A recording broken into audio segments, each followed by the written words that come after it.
Hello everyone, I'm Sahid. Thank you for clicking this video. I'm very happy that you're here. I will be continuing my chapter series on this Canadian literature book that I've been reading for the past month now and over a month now. It's called Moon of the Crusted Snow by waubgeshig, and it's been a really fun experience for me reading this book. This is my first Canadian literature that I'm reading. It's been really fun. Um, I'm a current community college student who is a part of a reading club, and this happens to be the book they're reading about this semester. So it's been really fun engaging with this book and sharing it with you guys. If you're new here, please, I would appreciate if you kindly watch my previous chapter videos, as they give you a much better idea of sort of how we got to the point in which I'll be reading about today in chapter 17. But like my other videos, I like to give sort of like a brief summary of what the book's about. So this book is about a small indigenous community within the northern region of Canada known as the Anishinaabe community. The Anishinaabe community is very strong on the traditions and customs such as hunting, fishing, living, and giving back. It's sort of their way of honoring the land they're on. And what also is sort of prevailing within this book is the unfortunate circumstance that they're facing right now. Throughout this book, they're currently in a period of just deeply negative things that's affecting their community. And I guess it's important for me to just be more specific. And the circumstance that they're facing is that they have no power. They're currently dealing with a power outage that's deeply affecting people's attitudes, people's ways of life. People are having to sort of make sudden changes with how they do certain things, because now, due to this power outage, they don't have access to electricity, they don't have access to high internet. They don't have TV. They don't have communication with the outside world. Even their radio communication within the community is horrible, and within the outside world is just much worse. And in this point, it brings the question of what ways can community leaders help? And we come to read that even the community leaders feel helpless because they really don't know what to do to sort of instill in this community that it's gonna be better. All they can do is really just say words and sort of tell them that things will get better, even though they deep down know that things might possibly get worse. Yeah, and we come to find out that it's not only happening within their community. Other communities nearby to them, such as Gibson, which is a city that we come to read about, and which is why, um, if you don't know where that is, I would recommend to read the previous chapters, because we we read about these two teenage boys who once lived in the res, which is their community, and they sort of flee from the city in which they were attending school in, which is Gibson, due to the power outage that also happened in their community. And due to this power outage, it led to things that escalated in ways such as immense violence towards one another. Kids started dying within the residence hall. We learned about a kid named Dylan who died. And then we also have people fighting their way to get resources, and we have these two teenage boys. They had to kill certain people who were trying to come towards them and fight for the things that they were going to use to flee. And it's just been so interesting. And so the community leaders are sort of telling these boys to not tell people within their community because they don't want it to escalate because of their deep fear of just of possibly experiencing what happened to the people in Gibson. And so they've been trying to find ways to just tell them to calm down. They've been trying to send notices because they're currently using a generator to sort of give the families within this community within this community a source of electricity. And so they're using a generator, but this generator can't last forever because the diesel might at some point run out. And so we're at a point in which they're going to have a community meeting, and I think this is what we're going to be reading about in chapter 17. And sorry, I almost forgot, in chapter 16 we also meet this new sort of stranger that comes into the community. His name is Justin Scott, and he also came from Gibson, like the two teenage boys, and he followed their tracks from Gibson, which is kind of horrifying when one of the main character, Ethan Weiskai, finds out that he used the same track to find them. What if more people from Gibson see similar tracks and also come and try to invade their community? And it's sort of unusual for people to just come and sort of want to step into their community. And so this is something that they were against, but after a few community leaders came to talk to the new man who as described in the book is a buff white man who's quite tall. Imagine the community seeing this man, and what are they going to think of him? So community leaders are going to allow him to stay, but they also sort of feel as though he shouldn't express or show himself until the community leaders feel as though it's the right time. And so this is sort of where the point in which we're in. And now I'm going to read chapter 17. Okay.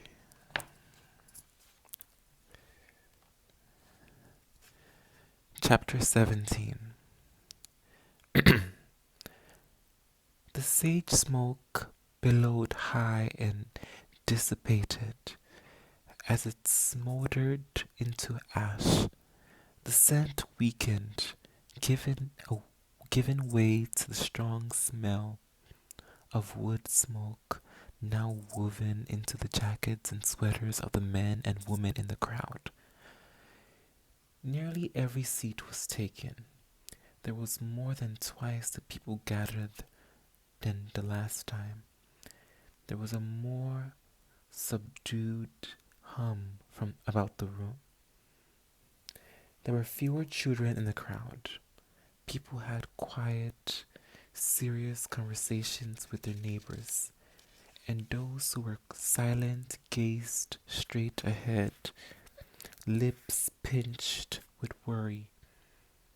The chief had met with the council the evening before, just after Justin Scott's appearance at the edge of town, to settle on a course of action.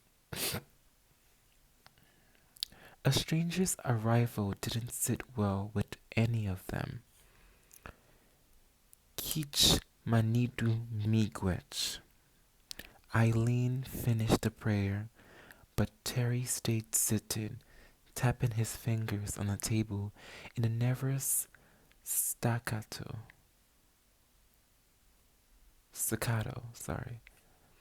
The first two fingers on his right hand were stained a foul yellow from nicotine. He'd been chain smoking since the power went out. He shared the general worry that cigarettes would soon run out too, but he couldn't seem to cut down. He stood up and pulled at his thick blue sweater. Good morning. Thank you all for being here. We asked you to come so we could bring you up to speed on what's happening. We still don't know what caused the problem or when the power will be back on. So we're gonna ask you to keep being careful with how you use it. Jeff here will tell you more later in the meeting. We have some new information that gives us a better idea of what's happening everywhere else. Some of you have probably heard by now about Kevin Birch and Nick Jones, who returned home from the city 2 days on snowmobiles. The room buzzed with the news. Terry let the murmurs subside before continuing. We've had a meeting with the boys, and they've told us that there's a blackout down there too. It happened about the same time our power went out, so it sounds widespread. They decided to come home because the city people weren't prepared and things were getting worse pretty quick. But they're home and they're safe. Right now, they're just asking to be with their families, so please leave them be. You can come to us with your questions. From his spot behind the table, Even scanned the room. He saw his mom, dad, and sister, Sarah, sitting to the side about halfway back. They had all kept their dark snowmobile jackets on. Most people did now. A persistent chill pervaded every room on the res. Once again, his brother didn't seem to be there. It looks like there's enough fuel to keep the power on through the winter, said Terry. But only if everyone cooperates. As long as there's power for the water treatment plant, it can keep pumping in water from the lake. Our goal is to keep running water in your homes for the whole winter. If we run out of diesel for the generators, we will have no water in our homes. It's that simple. Our biggest concern right now, though, is food. As Terry steeled himself to explain the upcoming rationing, Even scanned the room for Donnie Jones, the Northern's manager. He couldn't see him anywhere. That asshole really should bathe, handled things better. Sorry, that asshole really should have handled things better, Even thought. And he should have the balls to be here. We don't think we'll be getting a truck anytime soon, Terry began. The service road is snowed in, and we don't know if Hydro is going to be around to make it drivable for the winter. It might be too late with all the snow that's already come. Fear squeezed itself into the gym. We all know there wasn't enough food at the trading post to last us for the rest of the winter. And all that food is gone now anyway. So we have to use our emergency supply. There's a cachet that will last for a while. But again, we have to be smart about it. We're going to assess each home's need and set rations according to that. That means we'll be visiting your homes over the next few days to see what you have. I know it's not ideal, but it's the only way we can do this fairly.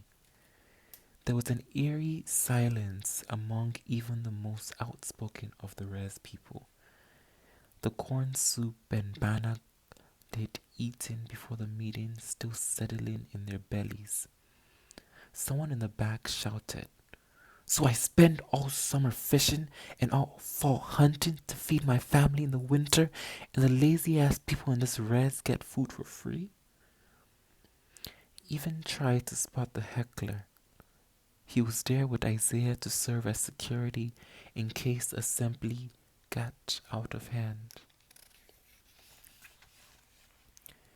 Yeah, what the hell? someone else called out. Walter rose to his feet and attempted to restore order. Okay, calm down, he shouted into the racket. Quiet!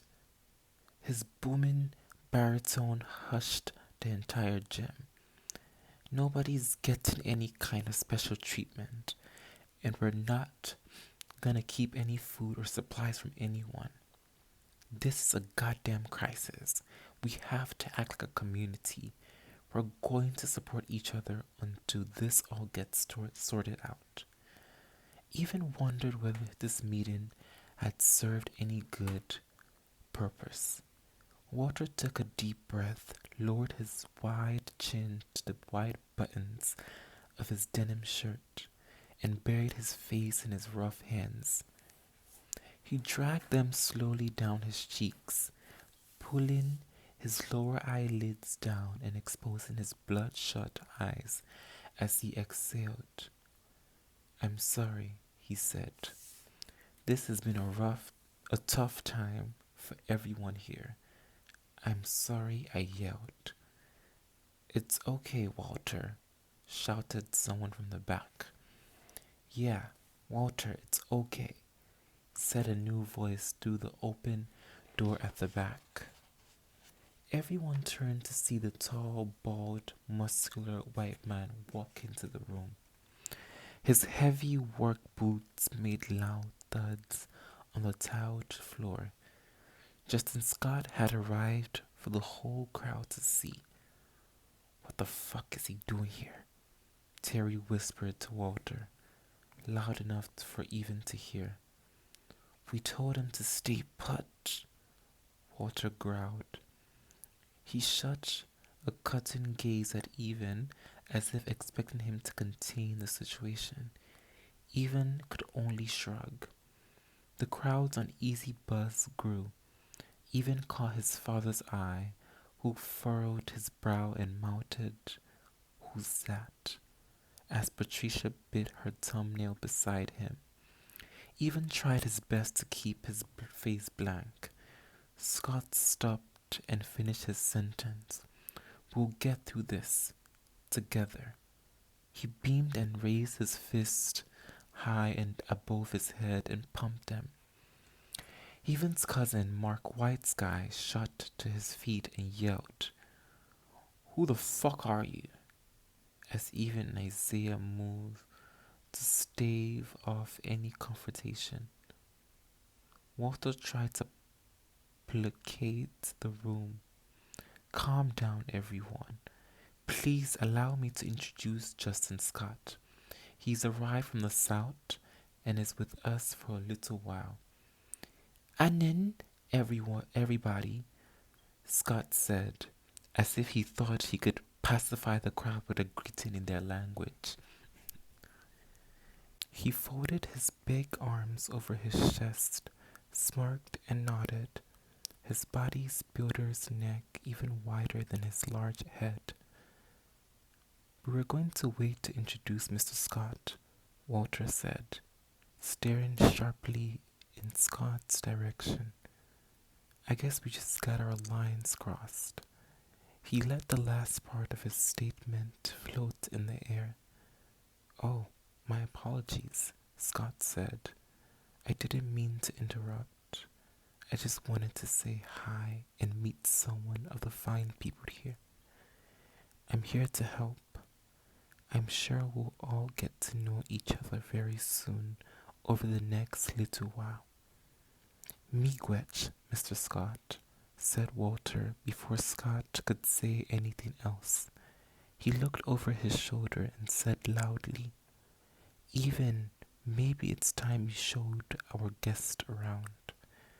The counselor cocked his head in Scott's direction and diverted people's attention back to the front of the gym, saying, Okay, now Debbie McLeod is going to explain how food distribution is going to work.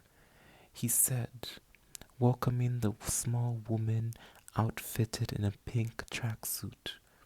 She pushed her glasses up her nose and stood, explaining the plan in a booming cheerful voice.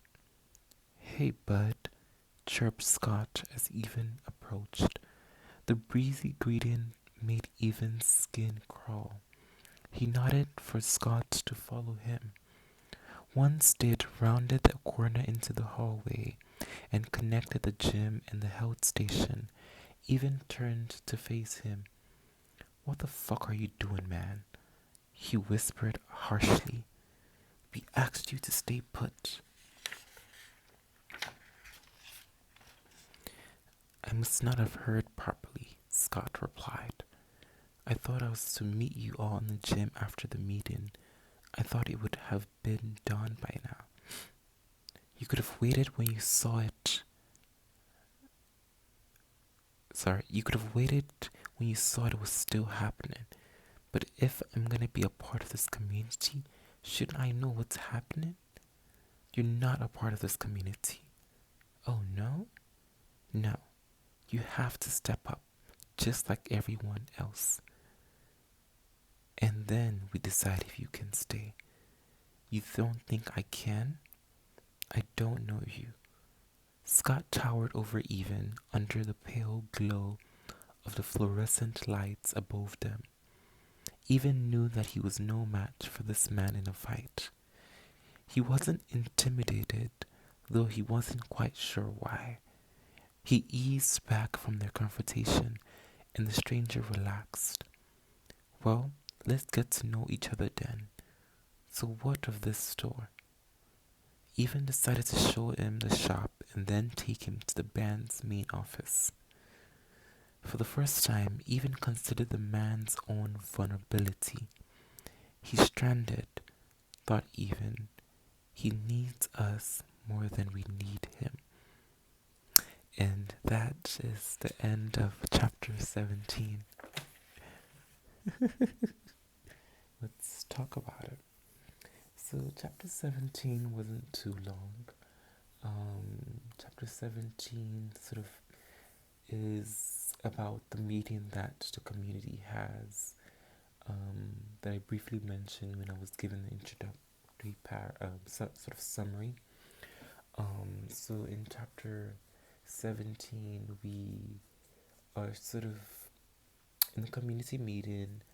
The chief and council Terry starts the meeting sort of emphasizing on sort of what's going to be happening with electricity, and the importance of making sure to preserve energy and to make sure that they sort of are rationing and making sure they're aware of how they manage their food and all that, most particularly because of the power outage and the generator that they're currently using and the diesel that's helping the generator run. Their estimated time is that it's probably gonna run out around February, but if people conserve energy and use it properly, it could last much longer. And so this meeting was to sort of target on issues like that, and he sort of mentioned about the fact that the water treatment plant is very important, because without the generator sort of processing this machine, there won't be no water for different families in their homes, because through this water treatment plants, that's how they're able to get water from the lake and be able to have it sort of accessible and drinkable for people, not only drinkable but usable, for people within their household. And so it's so important for people to preserve energy during this time. And so the community leader sort of emphasizes on that. And then shortly, I think after that, we have the moment in which Justin Scott walks in, and he sort of interrupts the meeting, and the people sort of see him for the first time, and people are like, "Who the heck is this?" And I think they were at a moment in which people were sort of getting sort of frustrated, like expressing um, their anger after the brief speech that was given by the council member. And sort of walks in saying that we'll get through this, and repeating sort of what Terry was saying about getting through this harsh times, because Terry mentioned about, sort of what was happening in Gibson, and the story of the two young men who fled, and community leaders, community members started murmuring one another and saying things, and some people started yelling out, and that's when Scott walks in, and sort of people are like, people are curious on who this person is, and then later on, Walter sort of tells them that this is, Justin Scott, and introduces him briefly, and mentions that he's only staying for a while, which we actually don't know because he might be staying longer. Because obviously in Gibson it's a mess right now, so he might be staying longer. And towards the end, we have a moment in which Even gives him a tour, and then Even sort of like, you know, Even is questioning him at first, and he realizes that this man needs their help within this community.